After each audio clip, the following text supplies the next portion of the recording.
Probably lots of C5X7 owners probably know this, but I did not, so I'm going to share it anyway. But as you can see over there, that says my Samsung Galaxy S9 is connected to the car. Okay, you can see that, and by the way, that's the phone I am filming on. However, if I switch on music, see that? C902, there's the song.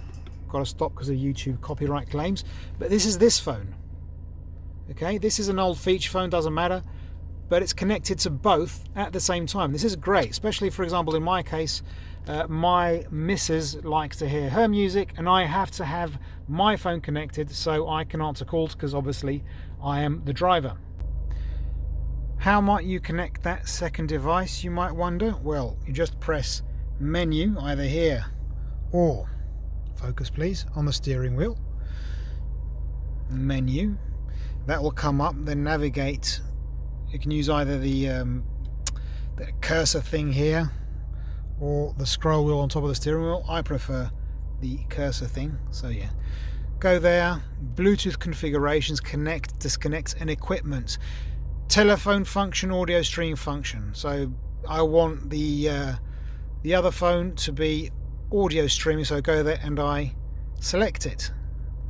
Bang, Bob's your uncle, it'll look for it, it's brilliant. So that's a fantastic thing. And while I'm on the subject of phones, let me turn on the light. And it's a small analogy in relation to phones and cars. You can see this phone is more or less the age of this car. This phone was made in 2009, the car's from 2008.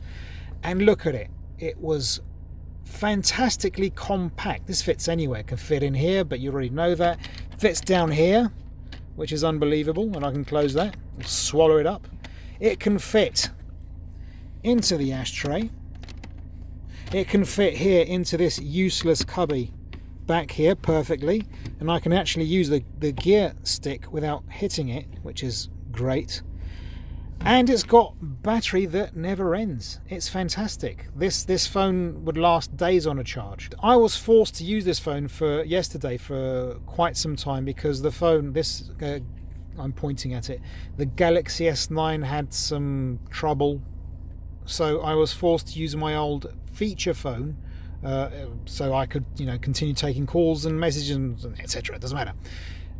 And yeah, it was great, the compactness of the thing, the durability, wow. But then you start to notice all the shortcomings. You can't connect to anything. There's no Wi-Fi, there is mobile internet, but it's hopeless and there's really little you can do.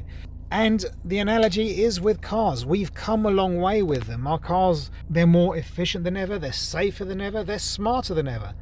But of course there is a cost. So what was that cost?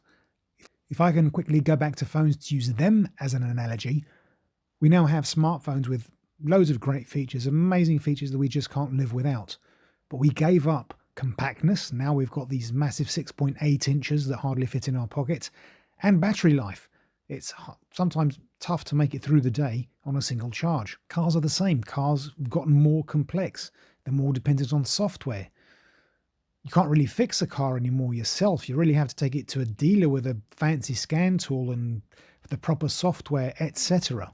On the other hand, things have also gone too far. Smartphones today have some ridiculous features no one needs or asked for, like an under-screen fingerprint sensor or 5 cameras with dozens of megapixels. And the same thing with cars. They've gone too far. Now we've got ridiculous things like digital dashes and touch screens, which are the most ridiculous things ever put in a car.